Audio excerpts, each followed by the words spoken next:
Salam əziz dördüncülər, hörmətli kanal izləyiciləri və dəyərli valideynlər. Sinar yayımlarının yarpaq test vəsaitindən izahlarımız davam edir. Mövzumuz test 39, bucağın ölçüsüdür. Bucaq və bucağın ölçüsü haqqında tapşırıqların həlli zamanı qaydalarla tanış olarsınız. Bucağın növləri haqqında danışarıq. Ona görə də birbaşa tapşırıqlara keçirik. Tapşırıq 1-də yazır ki, hansı saat diaqramlarının əmələ gətirdiyi bucaq kör bucaqdır. Bunun üçün kör bucaq hansı bucaqlara deyilir, hansı bucaqlar kör bucaq adlanır, bunu bilməyimiz lazımdır. İlk öncə düz bucaq haqqında danışaq ki, düz bucaq 90 dərəcəyə bərabər olur. Təxmini əlbəttə ki, bu biz bir bucaq kimi göstərmiş olsa, bu olsun bizim bucağımız və bu bucaq düz bucaqdır. Sanki onun əmələ gətirdiyi bucaq kvadrat əmələ gətirmiş olur. Bu şəkildə görmüş olaq. Yəni düz bucaq altında kəsmiş olur. Ona görə də məsələn düz bucaq kvadratı da bucaqları düz bucaq olduğuna görə düz bucaqlı deyilir.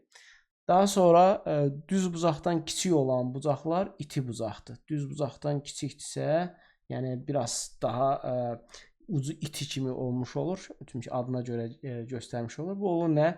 İti bucaqdır. Və düz bucaqdan böyük, açıq bucaqdan kiçik olan bucaqlar, açıq bucaq haqqında da danışım, ondan sonra kör bucaq deyəcəm. Açıq bucaq bir nöqtədən çıxan iki şüa uzanır və düz xətt əmələ gətirir. Bu olur nə? Açıq bucaq olmuş olur. Çünki açıq bucağın dərəcə ölçüsü 180 dərəcəyə bərabərdir. Məsələn, nöqtə qoymuş olaq. Bu nöqtədən bir dənə şüa sağa doğru, digəri də məsələn sola doğru çıxdıqdan sonra bunların əmələ gətirdiyi bucaq açıq bucaq adlanmış olur. Yəni bunu da biləsiniz. Açıq bucaqla kör bucaq arasında, yəni açıq bucaqdan kiçik, kör bucaq deyirəm, düz bucaqdan böyük olan bucaqlar isə kör bucaq adlanmış olur. Burada da məsələn deyək ki, hər hansı bir nöqtə qeyd etmiş olaq. Bu nöqtədən 2 dənə də şüa çıxmış olur. Biri bunu uzatmış olsaq, məsələn deyək ki, bu istiqamətdə uzadırıq. Digərini düz bucaqdan biraz böyük olduğuna görə, yəni biraz deyəndə düz bucaqdan böyük, istənilən bir şəkildə açıq bucaqdan kiçik, yəni belə də ola bilər bu. Bu oldu nə? Kör bucaq olmuş olur. İndi bizə də lazımdır ki, hər hansı bir, yəni bu şəkildə, yəni bunların hər biri nədir? Kör bucaqlar olmuş oldu. Hər biri deyəndə, yəni ki, çəkilmiş aşağıdakı şüaya nəzərən kör bucaqlar. Əlbəttə bunlar arasındakı bucaqlar iti bucaqdır, indi mənim çəkdiyim. Nəysə, baxaq görək 18:00. 18:00 bunu burada çəkmiş olsaq ki, buradan silim, göstərim sizə. Məsələn, nöqtəni qeyd etmiş olsaq, burada 12-dir, burada da 6 olmuş olacaq. Və bunları birləşdirsək, məsələn, görürsünüz ki, nə əmələ gətirdi? Açıq bucaq əmələ gətirdi. Daha sonra 15:00. 15:00 yenə də 15, yəni 3 tamamdır, gündüz 3 tamam. Yəni burada nöqtələri məsələn deyək ki, buradan biri beləncə getsə, biri bu nə əmələ gətirdi? Bu düz bucaq əmələ gətirmiş oldu. 19:45. 19:45-də baxırıq ki, məsələn 8-ə yaxındır, digəri də 9-un üzərində. Bunun əmələ gətirdiyi bucaq nədir? İti bucaqdır.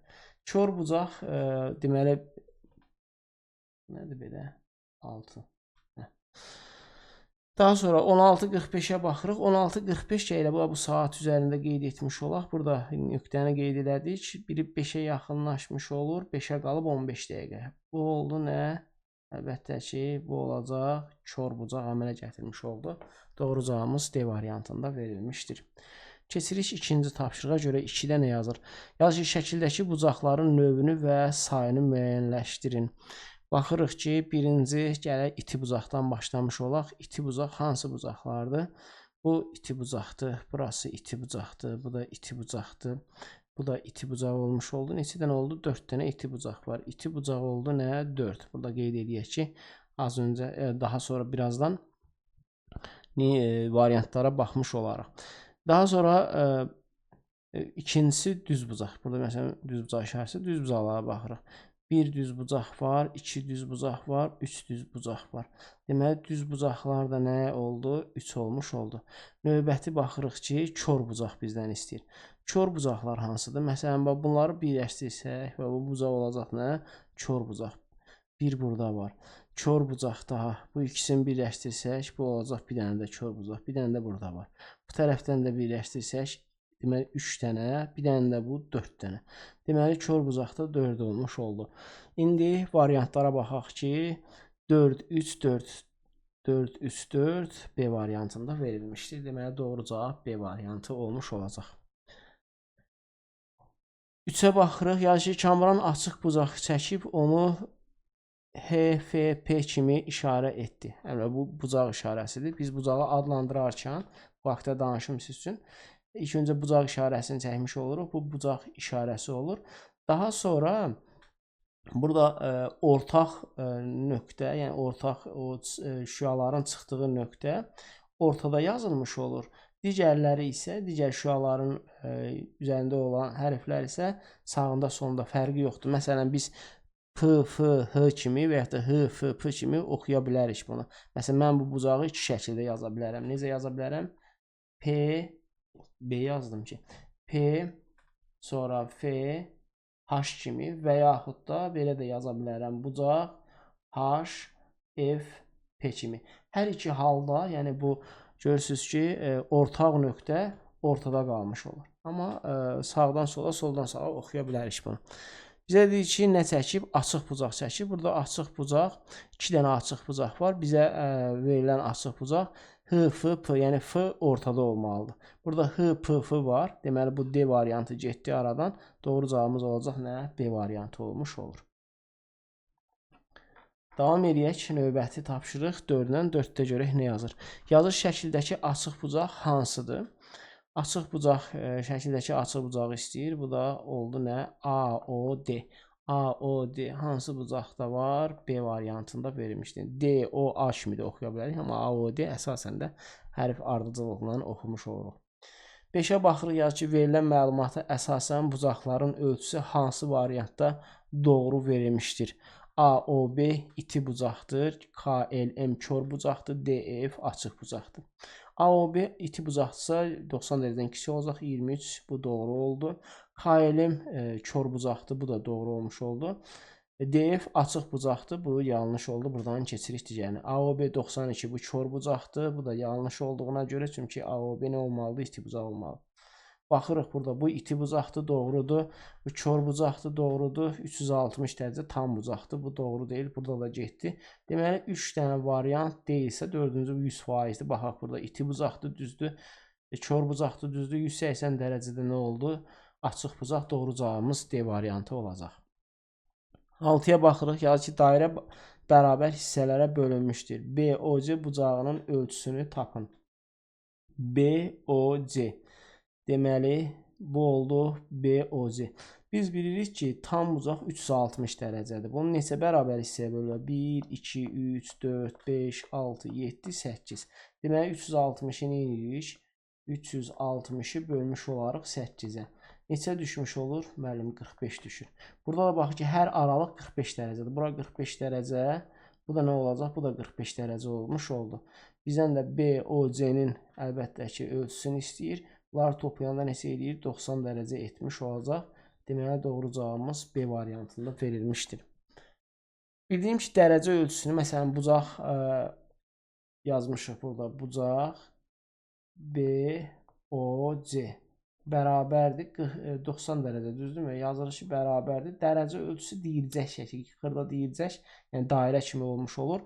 Dərəcənin göstərən ədədin üzərində qeyd etmiş oluruq. Yəni, bunu da sizə deyim və buradakı kimi. 7-yə baxırıq. Yazır ki, uyğunluğu müəyyən edin. 60 dərəcə olan bucaq hansı olacaq? Buradan xətti çəkək, bura getmiş oldu. 120 dərəcə hansı olacaq? 120 dərəcə bu olmuş olacaq.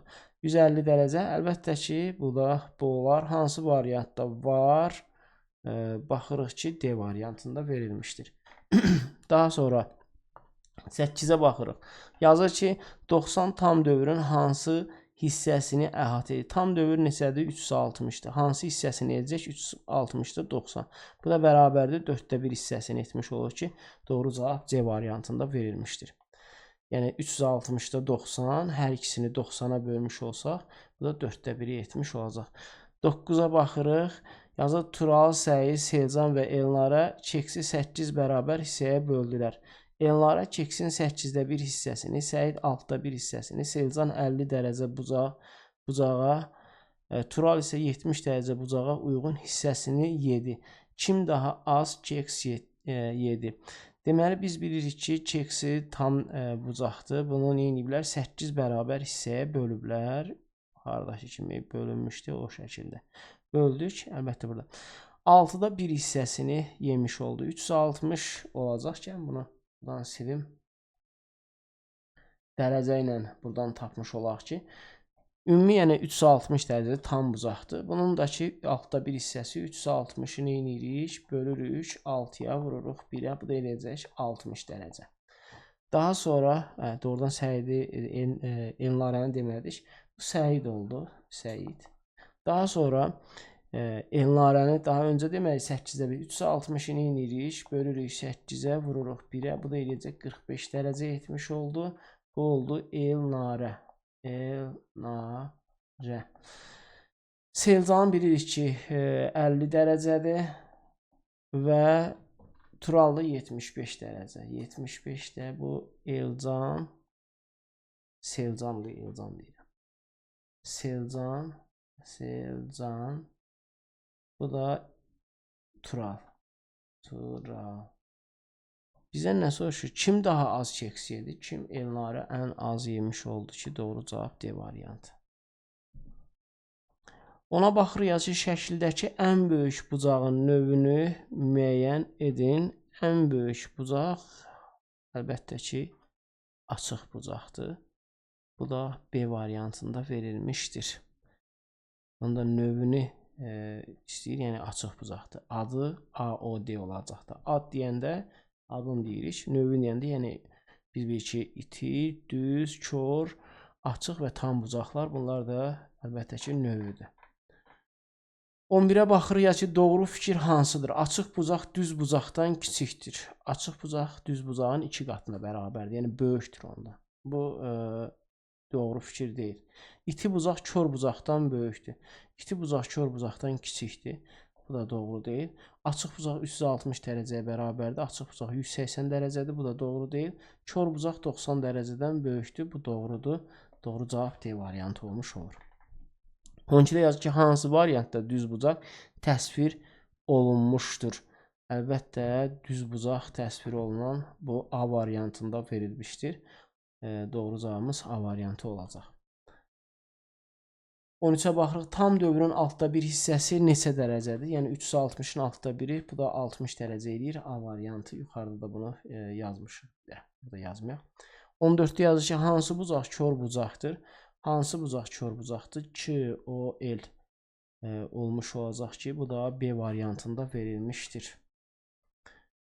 15-də tam dövrün 6-da 4 hissəsi neçə dərəcədir? Yəni bunu bölmüş olaraq 6-ya 60, 4-ə vuraraq 240. Bu da C variantında verilib. Buna şifahi danışmış oldum. Bu qədər.